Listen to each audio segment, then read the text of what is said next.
Assalamualaikum warahmatullahi wabarakatuh. Bapak Ibu semuanya ya, salam sehat, salam kesejahteraan bagi kita semua ya. Baik Bapak Ibu, hari ini saya mau membahas yang sedang ramai lagi di sekolahan ya. Di sekolahan, di orang tua juga ramai nih karena banyak orang tua yang tiba-tiba KJP-nya terputus lah ya, atau DTKS-nya tidak terdaftar lah. Nah baik, hari ini saya mau menjelaskan ya sedikit tentang kartu Jakarta Pintar ini Bapak Ibu. Yang pertama saya akan menjelaskan syarat-syarat pendaftaran KJP-nya ya. Terus yang kedua nanti saya menjelaskan tentang cara pendaftaran DTKS-nya secara online ya Bapak Ibu. Baik, di tampilan ya sudah ada PPT ya yang akan saya jelaskan. Baik Bapak Ibu, Kartu Jakarta Pintar tahun 2025 ya. P4OP Dinas Pendidikan DKI Jakarta. Oke, KJP ini berpatokan kepada dasar hukumnya ini adalah Pergub nomor 110 tahun 2001 tentang bantuan sosial biaya pendidikan, Bapak Ibu. Terus persyaratan penerima. Nah, di sini adalah ada persyaratan umum ya. Nomor satu itu murid dengan usia 6 sampai 21 tahun itu statusnya sebagai penerima KJP, Bapak Ibu. Terdaftar sebagai murid pada satuan pendidikan negeri atau swasta di DKI Jakarta ya. Yang ketiga memiliki NIK sebagai penduduk DKI Jakarta dan berdomisili di DKI Jakarta. Terus keempat memenuhi kriteria khusus sebagai penerima bantuan sosial Bapak Ibu.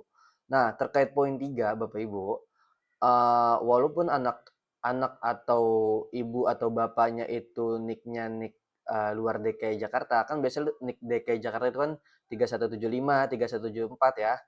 Nah, ini walaupun NIK anaknya itu dari daerah luar DKI Jakarta, tapi tetap kakaknya kakak DKI Jakarta itu bisa mengajukan ya Bapak Ibu, tetap bisa mengajukan untuk pendaftaran KJP maupun pendaftaran DTKS-nya Bapak Ibu. Terus di poin selanjutnya, persyaratan khususnya nomor satu itu terdaftar dalam DTKS. Nah, yang tadi saya baru bilang.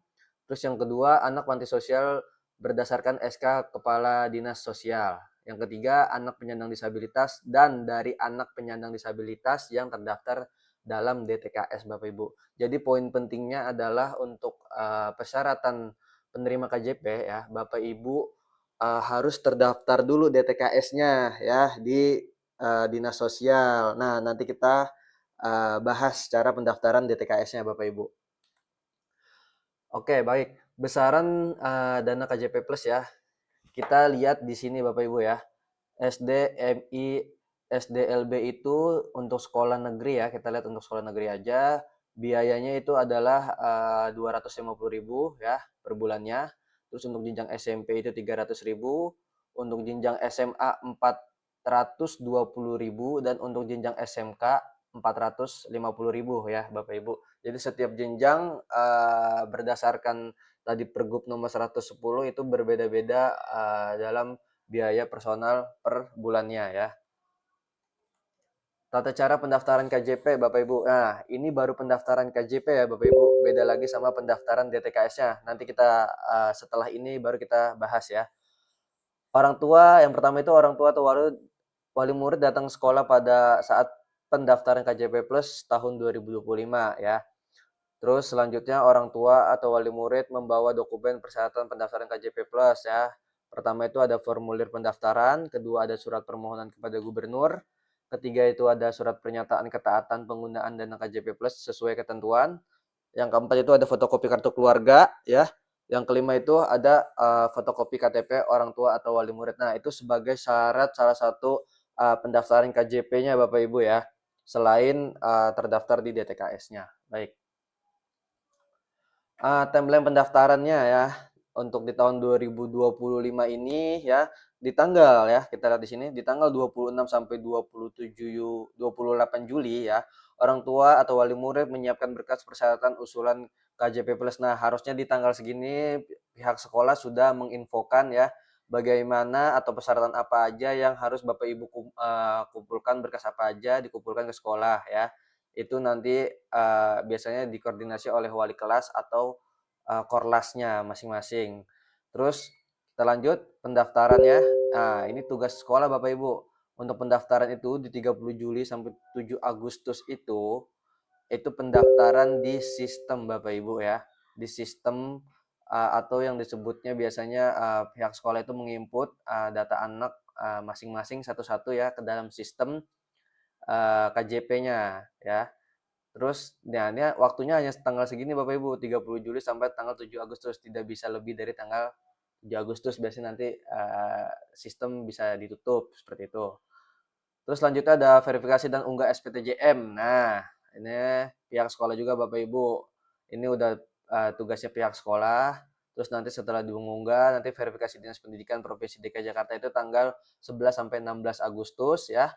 Terus ditetapkan sebagai penerima melalui keputusan gubernur itu ada di tanggal 18 Agustus sampai 30 September 2025 Bapak Ibu. Baik. Nah, poin penting Bapak Ibu, di sini kita ke poin penting, sangat-sangat penting ya. Larangan penerima KJP Plus ya. Nah, Bapak Ibu juga harus paham ya di balik penerima bansos ya, apalagi dari pemerintah pasti ada peraturan-peraturan yang harus ditaati ya. Kayak sekolah juga ada peraturannya masing-masing. Kita bakal bahas ya.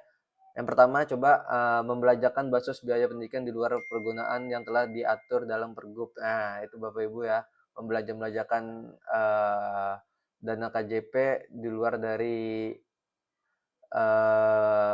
yang telah diatur juga termasuk pelanggaran ya Bapak Ibu. Terus kedua itu siswa merokok ya. Ketiga menggunakan dan mengedarkan narkotika. Nah, ini bukan KJP-nya lagi nih diputus ya. Bisa dikeluarkan kalau ini dari sekolah. Terus keempat, melakukan perbuatan asusila atau pergaulan bebas atau pelecehan seksual ya, itu udah jelas. Kelima itu terlibat dalam kekerasan atau perundungan. Nah, itu sangat diwanti-wanti sekali oleh pihak sekolah ya. Keenam itu terlibat tawuran ya, apalagi ini ya KJP-nya bisa bukan diputus lagi nih, bisa diblok ini kayaknya ya. Ketujuh itu terlibat geng motor atau geng sekolah ya. Ke-8 minum minuman keras atau minum beralkohol. Ke-9 terlibat pencurian ya. Ke-10 melakukan pemalakan atau pemerasan atau penjambretan ya. Ke-11 itu terlibat perkelahian ya. Ke-12 terlibat penipuan, 13 terlibat cekcok massal ya. 14 membocorkan soal atau kunci jawaban, ke-15 terlibat pornografi ya. Ke-16 menyebarluaskan gambar tidak senonoh baik secara konvensional maupun melalui media daring. Nah, itu hati-hati dalam bersosial media Bapak Ibu, diingatkan anak-anaknya kembali ya untuk tidak mengupload hal-hal yang tidak senonoh, itu berbahaya ya. Apalagi sekarang udah ada UU ITE ya, itu bisa lebih terjaga lagi sih harusnya. Ya. 17 itu membawa senjata tajam dan peralatan lain yang membahayakan ya, ini membawa ke sekolah ini ya. 18 itu sering bolos sekolah minimal 4 kali dalam 1 bulan. Nah, ini yang mungkin sering sering menjadi perhatian Bapak Ibu orang tua ya. Apalagi wali kelasnya untuk memantau siswa-siswi yang mendapat KJP itu jangan sampai dia bolos ataupun izin tanpa keterangan yang jelas, dan itu sering dilakukan dalam nggak 1 bulan 2 bulan ya, biasanya itu setiap bulan ada aja izinnya, itu harus diperhatikan ya Bapak Ibu. Terus kita lanjut, ke-19 itu sering terlambat tiba di sekolah berturut-turut atau tidak berturut-turut minimal 6 kali dalam 1 bulan. Nah, dipertegas lagi Bapak Ibu di poin 19 ini ya, jangan sampai siswa-siswi Bapak Ibu ya atau peserta didik itu sering terlambat ya Bapak Ibu ya. Apalagi ya mungkin kalau saya lihat di sekolah saya itu biasanya di hari Senin ya. Hari Senin itu sangat banyak sekali yang terlambat. Karena sebab mungkin Sabtu Minggunya habis liburan, kecapean. Jadi di hari Senin itu upacara telat semua, banyak buat itu ya. Jadi kerjasamanya kepada Bapak Ibu orang tua juga ya untuk memerhatikan lebih anaknya untuk di poin 19 ini ya. Oke, kita lanjut ke 20 itu mengadakan atau menjamin bansos biaya pendidikan atau buku tabungan kepada pihak manapun dan dalam bentuk apapun ya. Itu tindakan pidana itu ya Bapak Ibu. Terus ke-21 itu menghabiskan bansos biaya pendidikan untuk belanja penggunaan yang tidak secara nyata dibutuhkan. Nah, ini contoh-contohnya secara nyata itu apa ya, misalkan mencairkan ya yang digunakan misalkan untuk kebutuhan lainnya gitu ya, seperti bukan kebutuhan dalam pendidikan gitu. Dua-dua itu menjamin bansos biaya pendidikan kepada pihak manapun ya, meminjamkan itu tidak boleh juga ya. Terus 23 itu melakukan perbuatan yang melanggar peraturan tata tertib sekolah atau peraturan sekolah. Nah, baik Bapak Ibu. Jadi sudah jelas ya peraturan-peraturan atau larangan dalam penerima KJP Plus ini ya. Dan yang kita perhatikan poin bawahnya adalah saksi penarikan dana KJP Plus dan penghentian KJP Plus sesuai dengan rekomendasi ya yang telah diberikan oleh satuan pendidikan. Jadi satuan pendidikan ya memerhatikan para siswa-siswinya ya yang mendapatkan KJP ya. Jangan sampai kok ada penglihatan pendidiknya atau gurunya ngelihat kok ini siswa mendapat KJP tapi bajunya kumuh ya atau bajunya sudah kuning ya atau sepatunya sudah rusak, sudah jebol, tapi tidak dibelanjakan menggunakan KJP-nya gitu. Jadi kan menjadi pertanyaan juga nih untuk satuan pendidikan atau sekolah, kemana KJP-nya kok untuk membeli seragam ataupun sepatu dan lain-lain tidak bisa gitu ya. Uh, jadi KJP-nya itu bisa diberhentikan dengan rekomendasi dari sekolah Bapak Ibu masing-masing. Oke, baik Bapak Ibu. Nah, ini kan tentang KJP-nya ya Bapak Ibu ya. Mungkin kita bahas sedikit cara pendaftaran DTKS ya yang Bapak Ibu banyak tanyakan. Gimana sih Pak cara pendaftaran online DTKS-nya? Karena kadang-kadang ke kelurahan itu rame ya, rame dan penuh mungkin ya. Jadi Bapak Ibu lebih enak pendaftaran DTKS itu dari rumah ya, sambil rebahan juga bisa gitu ya. Baik, kita bahas Bapak Ibu. Oke, di sini saya ada panduan pendaftaran DTKS secara online ya, yang akan saya jelaskan dan saya sudah meriset sedikit ya. Persyaratan utamanya di sini adalah pastikan memenuhi syarat ya. Warga ber-KTP DKI Jakarta dan berdomisili di wilayah DKI Jakarta. Nah, ini poin pertama yang sangat penting Bapak Ibu. Jadi kakak DKI ataupun KTP di luar DKI itu tidak bisa mendapatkan KJP Bapak Ibu sebelum semuanya KTP dan kakaknya berstatus di DKI Jakarta. Itu udah poin pertama yang sudah sangat jelas ya. Jadi tidak bisa diganggu gugat sama sekali. Terus poin kedua, tidak ada anggota rumah tetangga yang berstatus sebagai pegawai tetap BUMN, PNS, TNI, Polri atau anggota DPRD ya. Jadi pastikan ya di anggota kartu keluarga Bapak Ibu ya tidak ada yang statusnya sebagai PNS. Biasanya kan di pojokannya ada tuh, kita bisa ngeliat kan, misalkan kalau emang PNS dia terus PNS, kalau emang BUMN dia terus BUMN ataupun TNI ataupun Polri itu semua bisa terbaca Bapak Ibu dari kartu keluarga. Jadi jangan sampai ada yang berstatus sebagai ini ya, itu pasti udah bakal tidak lolos, bisa daftar ya, bisa daftar tapi tidak akan bisa lolos di verifikasi dinas sosialnya. Oke, poin 3, tidak memiliki kendaraan bermotor, mobil ya, ataupun mobil atau rumah atau lahan NJOP di atas 1 miliar. Nah, ini pengecekannya nanti Dinsos yang memverifikasi Bapak Ibu ya. Terus yang keempat ya, sumber air minum bukan air kemasan merek bermerek ya. Itu biasanya kurang lebih kalau nggak salah 19 liter ya, ada aturannya ya. Terus dinilai layak oleh masyarakat setempat untuk masuk DTKS Bapak Ibu. Nah, kenapa dinilai layak oleh masyarakat? Karena nanti ada namanya Dawis ya, memantau. Nanti Dawis itu dari Dinas Sosial itu yang memantau Bapak Ibu dari rumah Bapak Ibu, halaman depannya nanti ada verifikasi lapangannya seperti itu ya.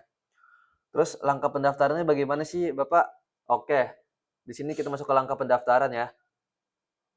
Yang pertama itu Bapak buka nih Bapak Ibu buka ini situsnya ya, situs resmi dari Kementerian Sosial ya, yang Bapak bisa buka di Google atau copy nanti ya, atau nanti saya taruh linknya di deskripsi ya.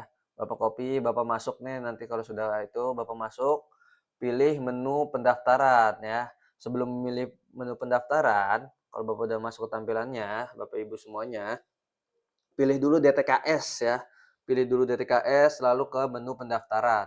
Terus lalu klik buat akun baru jika belum mempunyai akun. Nah, ini pakai akun apa? Nah, kita lanjut di sini. Login dengan menggunakan email password yang telah dibuat. Nah, jangan sampai Bapak Ibu nggak tahu nih punya email tapi nggak tahu passwordnya nih. Nah, ini sering banyak nih orang tua nih yang kayak gini nih. Tahu emailnya tapi nggak tahu password emailnya apa gitu. Jadi nggak tahu dia harus reset dulu gitu.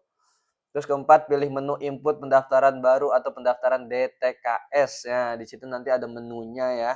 Menunya nanti kita buka ya. Terus kelima itu isi data lengkap keluarga, NIK, kakak, nama, hubungan keluarga, pekerjaan, alamat, dan sebagainya. Data dari Dukcapil bisa terisi otomatis jika sinkron. Nah, itu makanya kenapa harus KK dan KTP DKI Jakarta sebagai persyaratan utama di nomor 1 ini, Bapak Ibu.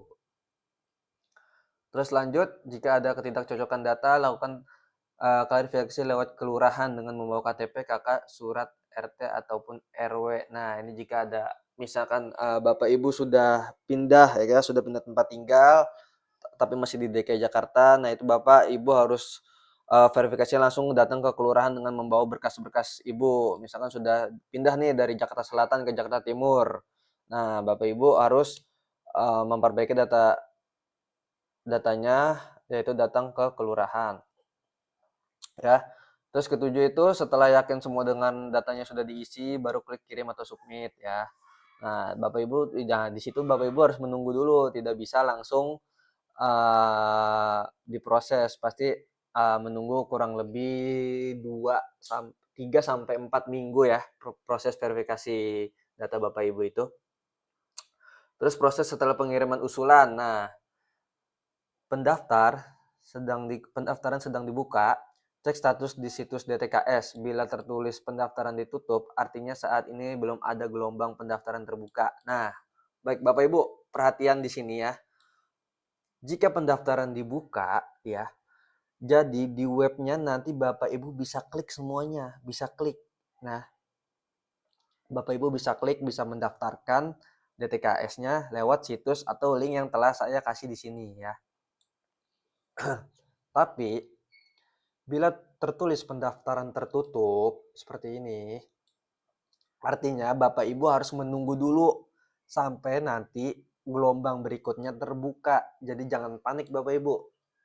Nanti pas Bapak Ibu buka linknya misalkan, kok ini nggak bisa dipencet ya, nggak bisa mencet apa-apa, berarti itu webnya sedang ditutup ya, belum ada gelombang pendaftaran lagi. Nah, jadi Bapak Ibu bisa cek berkala atau bertahap atau bisa melalui ke kelurahan tanya pembuka pendaftarannya kira-kira kapan. Itu Bapak Ibu bisa lakukan itu jika status pendaftaran ditutup. Jadi Bapak Ibu harus bersabar. Terus yang kedua itu pengelolaan data meliputi pemadaan dengan Dukcapil, verifikasi kelurahan, musyawarah hingga penetapan DTKS oleh Kemensos. Nah, ini setelah emang dinyatakan nanti Bapak Ibu telah mengirimkan data-data Bapak Ibu, nah nanti pemadaannya oleh Dukcapil, oleh Kemensos yang memverifikasi lapangannya. Nah, di sini saya cantumkan juga ya cek status pendaftarannya. Bapak Ibu nanti bisa ke menu cek kalau Bapak Ibu sudah bisa berhasil mendaftar atau sudah buka pendaftarannya. Bapak Ibu bisa ke menu cek status pendaftaran ada di pojok sebelah kanan ya. Itu Bapak Ibu tinggal cek nanti masukin nick-nya ya. Nick-nya terus nanti Bapak Ibu bisa kelihatan tuh statusnya masih di apa atau sedang apa, Bapak Ibu bisa memantau. Baik, ini cara satu contoh pendaftaran DKS melalui online ya. Offline pun Bapak Ibu bisa melakukan dengan datang langsung ke kelurahan ya, membawa KTP, KK ya, surat dari RT RW-nya yang menyatakan layak mendapatkan KJP Plus Bapak Ibu. Oke, baik. Di sini saya memberi contoh lagi satu lagi ya. Oke. Bapak Ibu, ini contoh cek status DTKS. Nah, cek status DTKS-nya seperti ini nih.